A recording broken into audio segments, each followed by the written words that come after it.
Come on, let the good times roll. We are singing to soothe our souls. We take all night long. One more time. Come on and let the good times roll. We are singing to soothe our souls. We take all night long.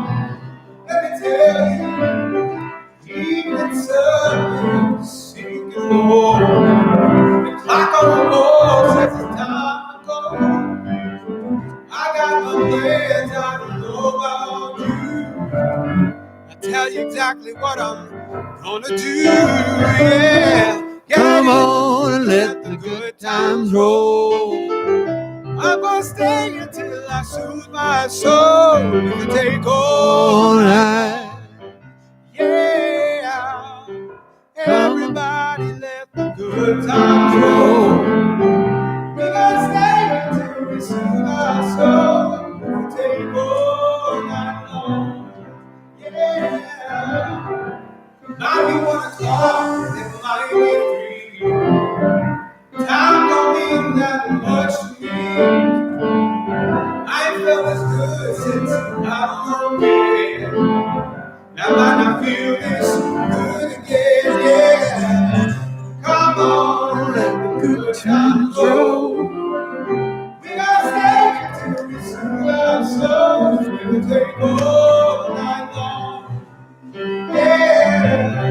All night, all night, all night, all night, yeah. All night, all night, all night, yeah. Come on and let the good times roll. We gotta stay until we soothe our soul. If we take all night long, yeah.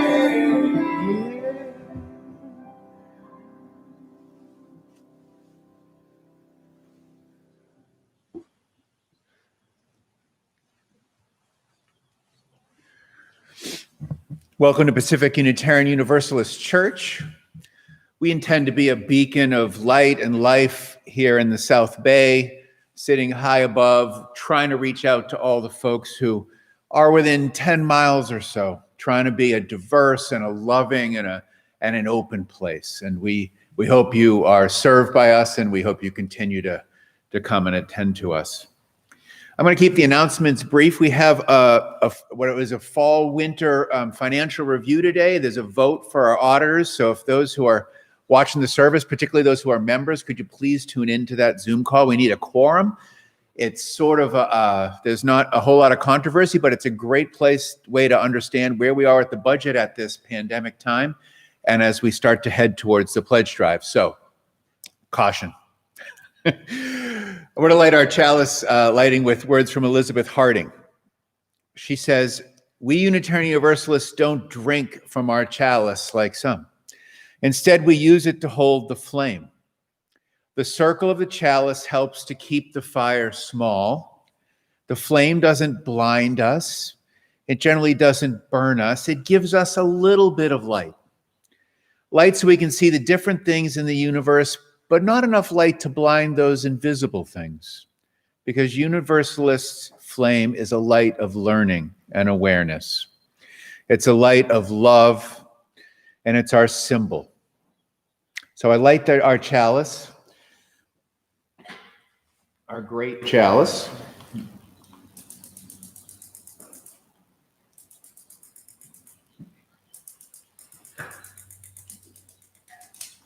I attempt to light our chalice. It didn't work. Today's service is on whistleblowers and things that go bump in the night. I suspect if you're anything like me, you have probably sat and wondered why, as we have, so many people disputed the presidential election. You're probably like me, you've wondered what Q-anon is all about, especially now that we've just elected our new officials. You've wondered why so much attention was paid to Obama's birth certificate back in the day, and what the response to vaccines will be. You might not want to put on a vaccine, or you might have your own 5G fears, but you probably didn't speculate about Pizzagate being a ring of pedophiles and the centerpiece of that. Today we use our hour together in a nonpartisan way, in the kind of healing purple way that I believe our present president has done. And we want to look at conspiracy theories and the thinking that's fueled them. I want to apologize for those who wish we had a more spiritual angle. I'm certainly in part to blame for that, but the world keeps turning so fast at warp speed that it's difficult not to attend to the cultural and political issues that we face. So I just want people to know I've had to drop out of the last 6 months or so services on grace, forgiveness, evil, which we're going to come up with, services on how to practice humility, and just to speak to the moment. So we want to be people of conscience. We want to be people of spirit as well. And that is in part achieved by our music. And I turn to Severin for our opening hymn. Please join along at home and tell us what it's going to be, Sev. We're going to do Gather the Spirit. Please sing with us.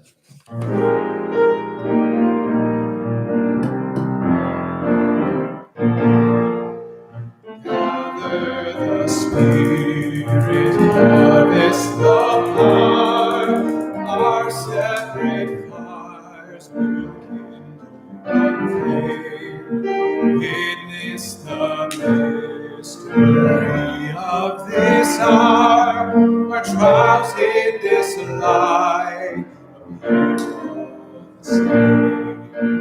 Gather in peace, gather in thanks, gather in sympathy now and then. Gather in hope, compassion and strength, gather to celebrate once again. Gather the spirit of heart and mind, seeds for the soul we hardly in store. Nurtured in love and consciously mind, with body and spirit united once more. Gather in peace, gather in faith, gather in sympathy now and then. Gather in hope, compassion and strength, gather to celebrate once again.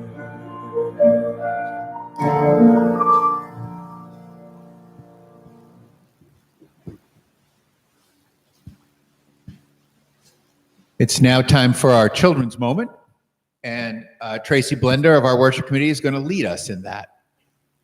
Good morning, everybody. Today, we're going to do an experiment. I have here a big bowl of water.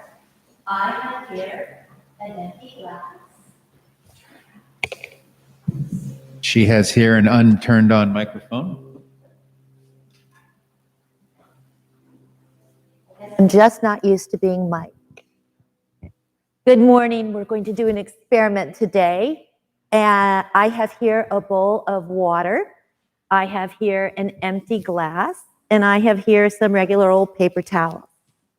And what I'm going to do is I'm going to put some paper towels inside this glass. And then I'm going to put this glass inside this water upside down. What do you think will happen? Well, I think that paper towel will get wet and expand. I think it's going to dissolve. I think you're wasting paper towels and water. Not very green of you. Are you one of those people who don't believe in global warming? Let's do it and see. Well, that was unfortunate because the paper towel fell out first. So we're going to try that one more time. I have extra paper towels, so you could tell that's happened to me before. We are a green church. Don't think we're not.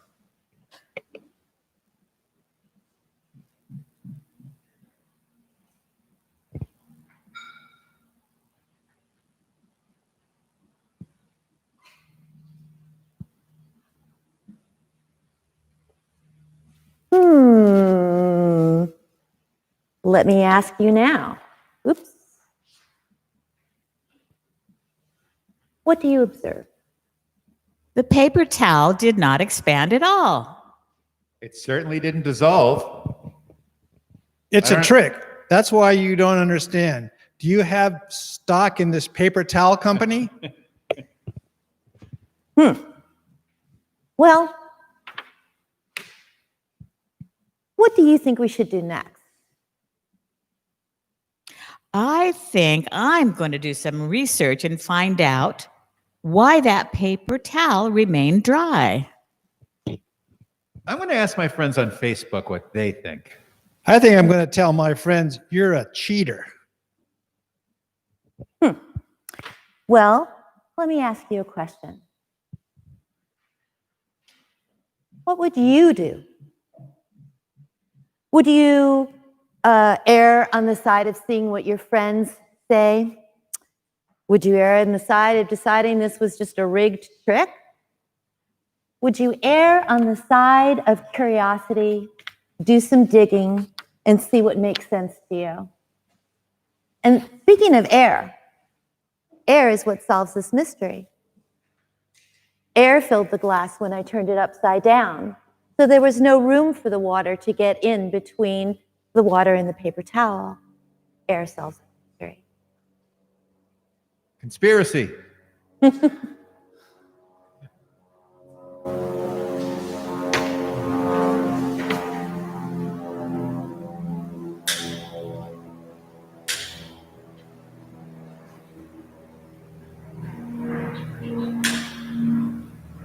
I'm lighting our candle with thoughts of joys and concerns. We have, not directly in our congregation, but we have a new grandchild of one of our members, Marlene Barone. We have Lisa Seitz recovering from shoulder surgery. We have Chelsea, who's got some eye issues. We have joys and concerns all abound, and we are asking for a moment of healing. And we're asking people to have a moment for the joys of life as well. New babies, bad shoulders, they all mix together. Tracy's going to deliver our prayer. 2021, it's a New Year's wish, prayer, blessing, and resolution by Starhawk. Today's prayer comes from Starhawk, who is an author, activist, teacher, and a prominent voice in earth-based spirituality and ecofeminism. She founded Earth Activist Training, teaching permaculture design grounded in spirit. Her book, The Spiral Dance, 1979, was central to the revival of modern paganism and goddess religion. May the isolation, fear, and loss we have suffered in this past year make us more appreciative of our friends, loved ones, and coworkers, and more aware of how vitally we need community. May the callousness, irresponsibility, and corruption we have seen in power holders make us appreciate the value of truth, integrity, and caring in our leaders. May the barrage of lies, disinformation, and conspiracy theories that flood the internet inspire us to hone our critical thinking and strengthen our capacity for good judgment. May the injustices we have witnessed and suffer deepen our commitment to dismantle systems of oppression. May the fires, floods, hurricanes, and disasters of this last year make us more aware that we are subject to nature's laws and more determined to bring us into balance. May this coming year be a turning point toward a world of more compassion, more caring, more sharing, more integrity, more courage, more health, more regeneration, and more joy in being agents of justice and renewal.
Most of us watching church today tuned into at least some portion of an inauguration ceremony Wednesday that probably heartened us.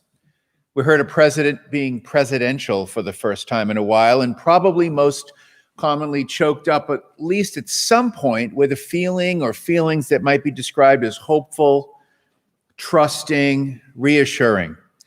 If that applies to you, I want you to take a minute to hold that thought.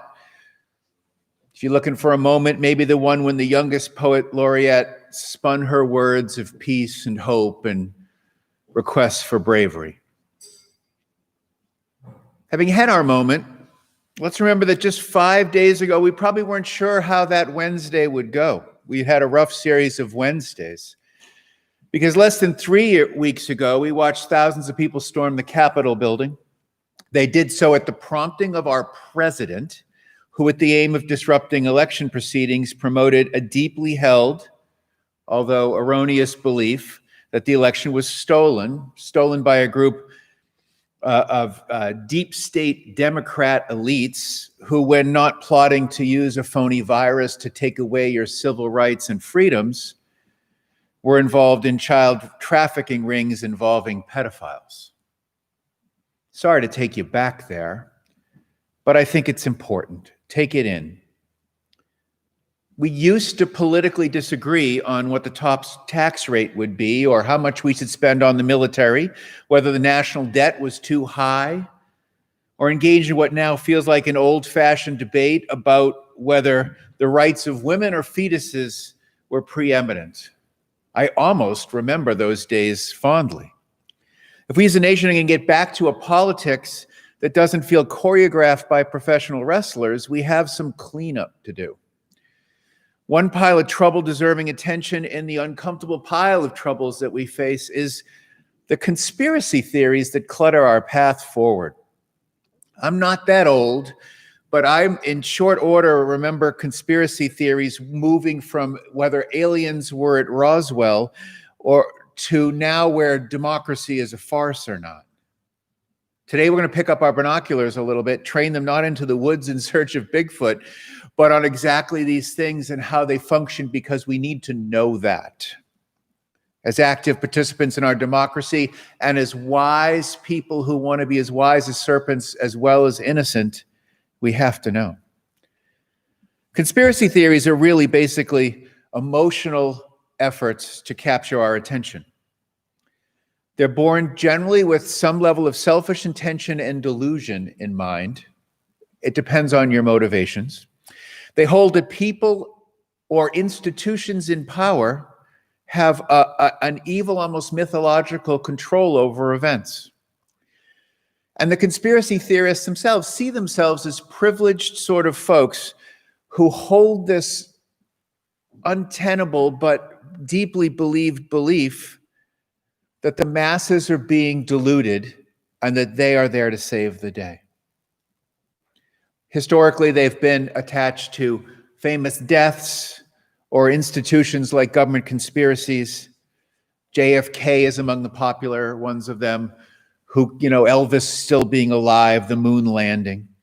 Psychologically, the kind of thinking that facilitates this comes to people who have a tendency towards anxiety disorders, paranoia, narcissism, and those highly comfortable with deceitfulness and sociopathology. So they sort of hit people who are emotionally vulnerable by people who are emotionally distant or indifferent.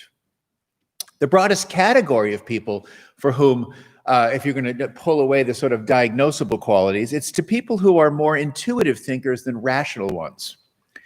People who lean into the way an idea feels rather than its necessary truths, right? So truth is set on gut more than it is necessarily on facts. Although being guided by emotion is arguably perhaps the most important instinct in the biggest group of who falls for these, if you're curious about where you fall on the spectrum, there's a couple little tests that psychologists use. Here's one for you. All of the first ones tend to be people who are intuitive thinkers, and the other answers would tend to be people who are more rational. So people who are intuitive would rather not stab a picture of their family 5 times than put their hand in a bowl of cockroaches. They would rather not, people who are intuitive would find the symbolic connection to being discouraged by wearing laundered pajamas once worn by Charles Manson than to put a dirty nickel in their mouth. They would rather not sleep in a house where a family had been murdered and would choose rather to sleep in a dungy bus station. Most of what's happened in our country is that most of the people who are intuitive thinkers tend to lean towards being Republican these days. Not exclusively and not by wild margins, but somewhat significantly. And the Republican Party, particularly with Trump, has been sort of dominated by intuitive gut feeling thinkers. Those who exploit these and those that fall for them, it's hard to sort them out sometimes because they're usually, the propagandists are usually also those who believe it. So it's a little clumsy. Conspiracy theories exist for a number of reasons. They help to challenge the narrative that's unsatisfying as to how historical events go. It provides a fix. Conspiracy theories provide an emotionally satisfying fix to the randomness of reality. That's probably an important thing to remember. They tend to make it more palatable and manageable than the chaos of real life involves. It's sort of in a way that we're used to looking at stories in theater and the kind of narrative arcs of things, it brings them to a conclusion that we can control.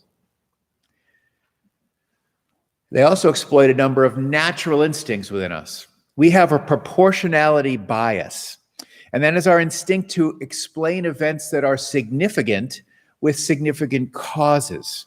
Lee Harvey Oswald, in many minds, a lone gunman working independently, is not thought to be equivalent to the death of a popular president. The teen who killed the children at Sandy Hook is not thought to be balanced with the consequences of that tragic event killing all those kids. In fact, with the coronavirus, the idea that an odd encounter between bats and pangolins, which is thought, although not proven to be the reason that virus got into humanity, is not thought to be equivalent. It's much more satisfying in a way, brings humanity back more into control to think it was a conspiracy started in a lab. We also suffer from the illusion of understanding. We tend to believe, and these instincts play on the idea that we know more than we do. This is known because when people are asked to explain, for example, something somewhat complicated like how a bicycle works, they generally think they have a very good understanding of that. But when asked to explain it, large gaps exist there. This is also connected to a phenomenon called the Dunning-Kruger effect. And that's when you know a little bit about something very complex. It's very similar. You tend to, because you only know so much, you think you are not aware of all the complexities that are involved in that particular thing. I think our past president suffers from that quite a bit. Tends to think a little bit of knowledge is complete knowledge. As I mentioned before, people in conspiracy situations, both the receivers of them and the believers of them, tend to see themselves in these sort of heroic underdog roles.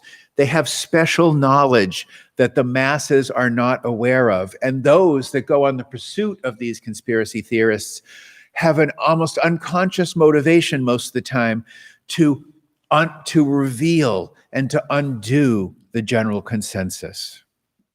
Conspiracy theorists, one of their major threats is that they undermine the sense of normal authority and the normal understanding of things that happen, alienating people. The truth is, as Karl Popper describes, one of the central flaws in the way conspiracy theorists view reality is that they tend to see things as being intentional and planned much more than they are. Conspiracy theorists generally overestimate the idea that a group of people, a small group of people, could conspire to create such things. Conspiracy theorists greatly underestimate the effect of randomness and unintended consequences and the simple way that things unfold. Wikipedia phrases it this way: if a cabal could be implicated, there may be hope in the breaking or of the joining of it. It's an unconscious affirmation. And Michael Barrick says, the conspiracy theories are a template imposed upon a world to give it the appearance and order of events. I invite you to think about that in the context of what happened at the Capitol building and the context of what many Americans in red states, your classic people who were involved with that face. They have watched their role in the nation diminish economically as, agricultural farming has taken over the rural states. And the information age has placed Google in California and the blue states as being the primary economic drivers in our country. The men have experienced a whole, what they would say as feminism has changed their status as significant leaders within their own family and in society. They've watched their status as white people be confronted by requests for racial reparations and the whole idea that we have lived in an unequal society to which they have benefited. Lots of motivations have placed people in an uncomfortable, vulnerable spots that we're going to need to, as a nation, challenge and care for in ways that are hard to put together. What do you do with someone who puts on bullhorns, carries a spear into the State House, and thinks they're going to take Congress people hostage? You have to prosecute that, and you have to get underneath it and work to build the trust of those who face it.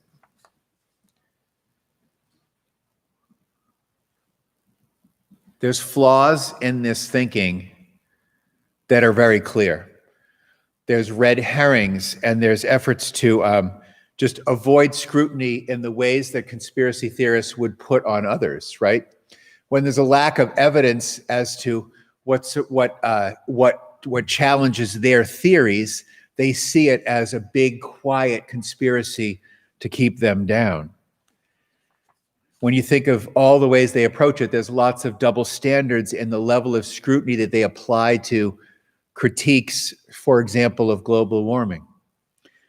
There are folks who believe that the moon landing would require somewhere around 400,000 people to be in the loop on keeping that secret. And mathematically, the chances of that actually happening and that not being undermined within 4 years are fairly slim. That is never attended to by those who have that. Conspiracy theories are actually an interestingly new phenomenon. There's always been sort of rumors and slurs across human history. But they really became popular, or at least the first of them sort of in a way, but they're a product of the Enlightenment, when we took the control of history away from God and placed it in human hands. Before that, there was no need for scapegoats. There was no need for narratives that explained the way things were. Simply God was in charge, and that explained all the failures that one experienced.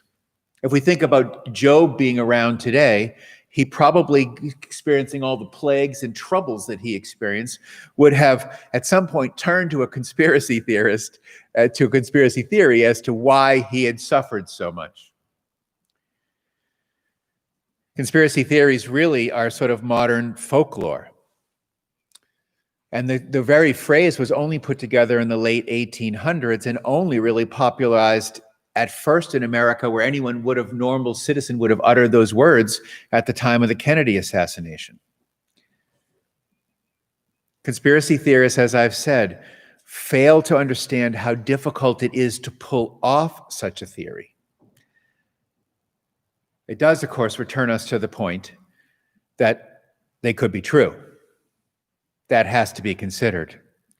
The struggle with anything we might consider conspiracy theory is that they're hard to dismiss because they're hard to dismiss. 9/11 could, of course, been an inside job. Kennedy could have very well been killed by forces beyond Harvey Oswald. And the government could be hiding remains of alien spacecraft at Area 51. As you know, I could go on. There's a thing called prudent paranoia that we need to employ in our lives.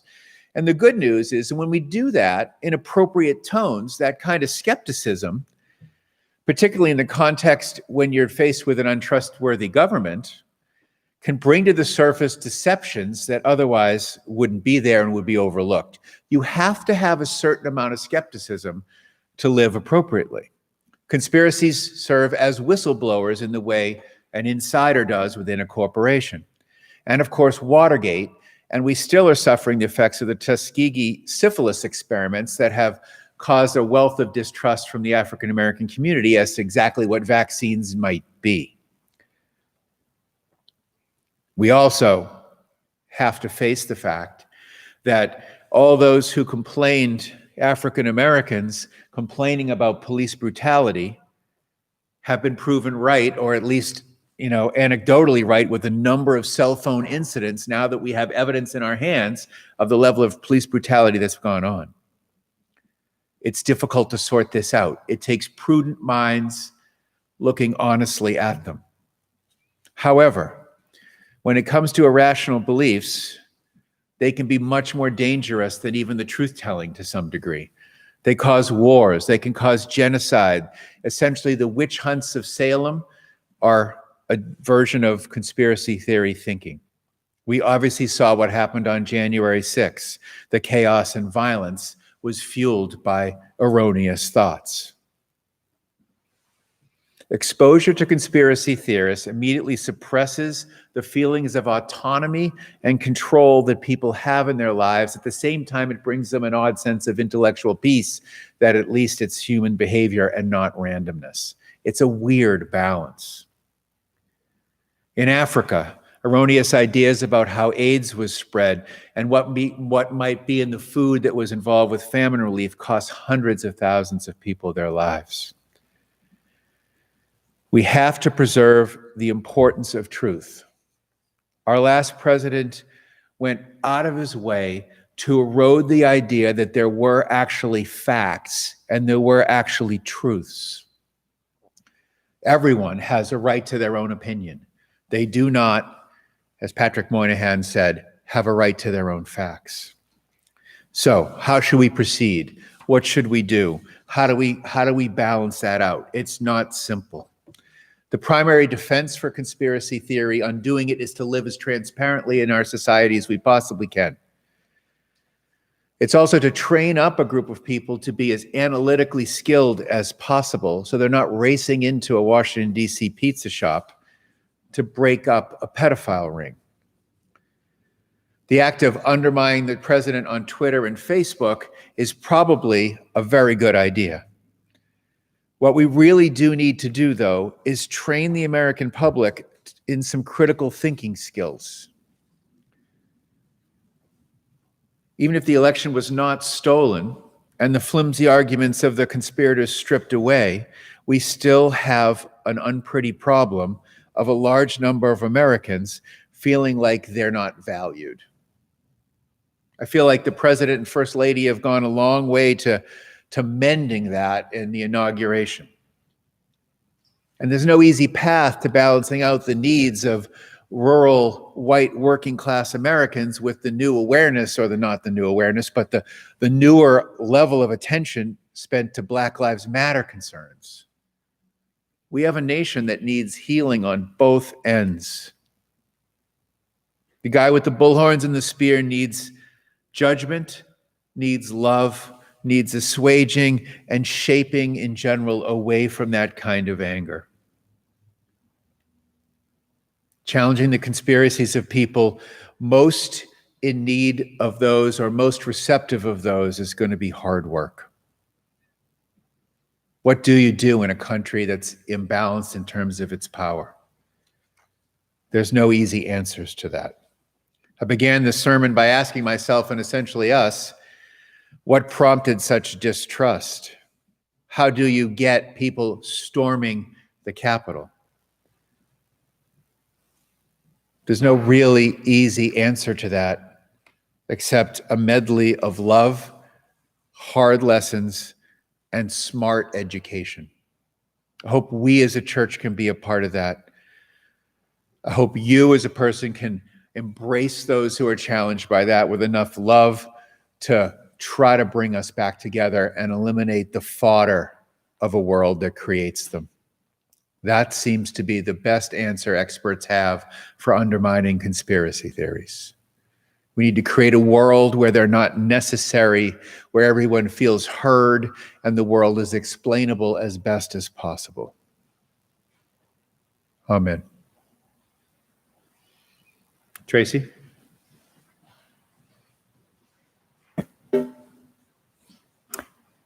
This religious community exists by its mission in the same way a fire exists by burning. But as we know, a fire cannot burn without fuel. And it is the time, the energy, the imagination, the vision, the creativity, the compassion, the love, and the financial support of the members and friends of this community that fuels our mission to nurture and sustain a welcoming, inclusive, and diverse liberal religious community that, at its strongest, transforms lives, at its best, serves the world. The free and generous support of each and every member and friend of this community is what fuels this community and its mission. And without your support, the flame of justice, community, and love cannot burn brightly to warm ourselves and be a beacon in a world threatened by division and fear.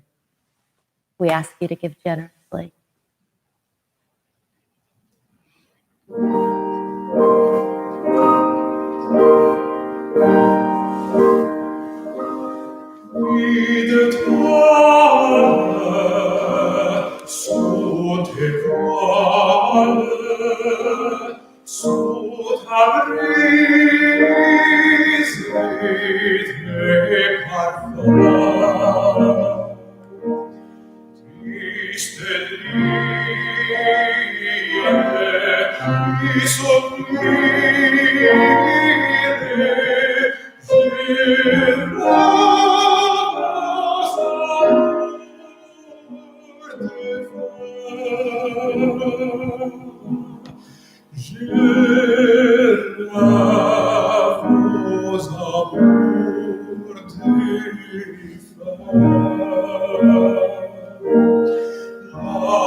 Aux amours défunts,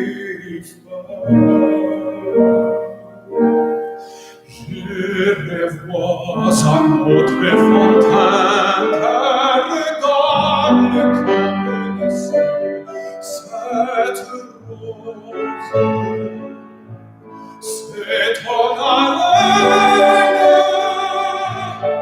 et ces étoiles sont tes yeux.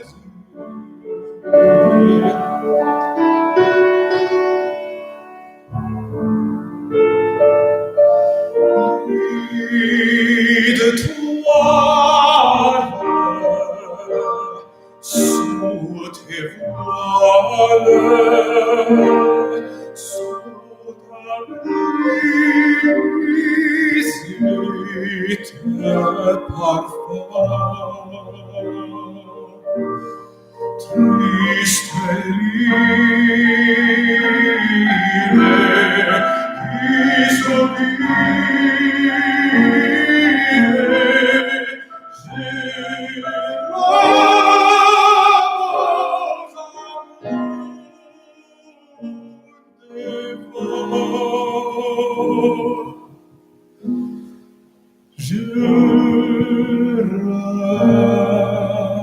rose amour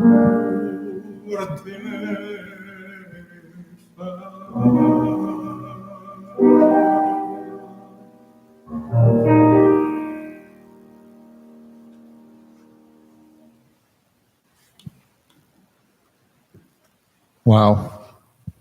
Gosh, that was just beautiful. I just wish there was an audience here for me to tease Abraham and say, keep practicing, you're almost there. But no one's here to hear it except for you. We're going to have our closing words. Tracy?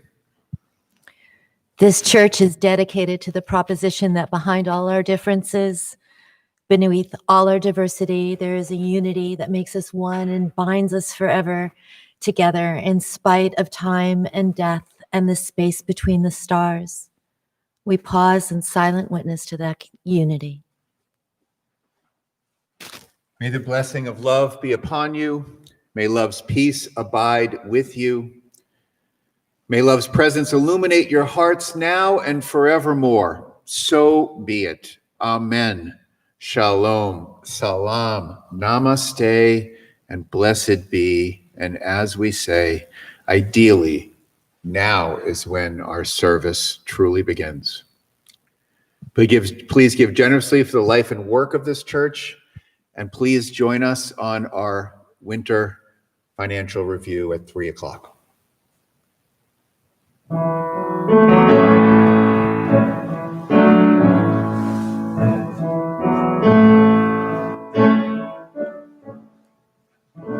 I was born by the river in a little tent. Oh, and just like the river, I've been running ever since. It's been a long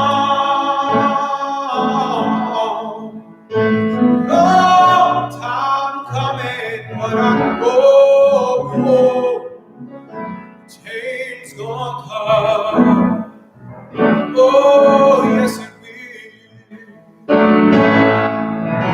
It's been too hard living, but I'm afraid to die, 'cause I don't know what's up there beyond the sky. It's been a long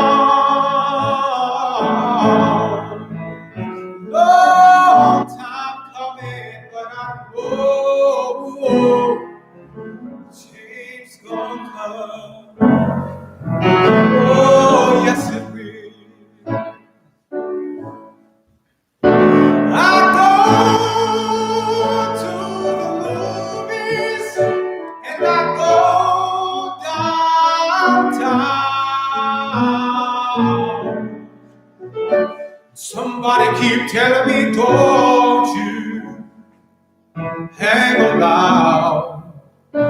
It's been a long time coming, but I know change's gonna come. Oh, yes it will.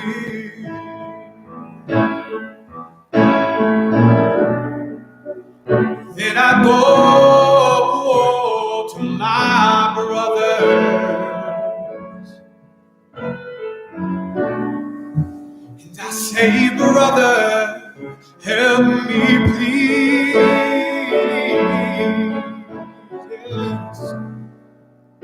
But he winds up blocking me.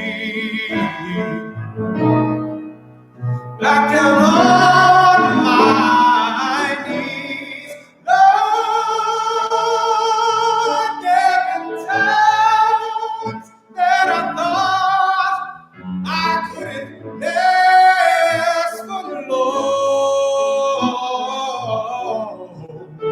Now I think I'm able to carry on. It's been a long time coming, but I know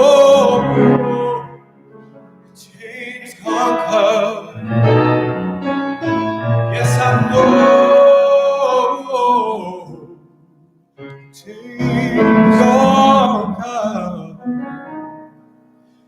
Yes, I know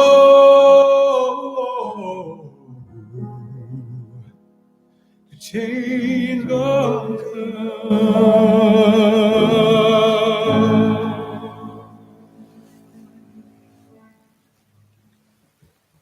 Woo! Yeah.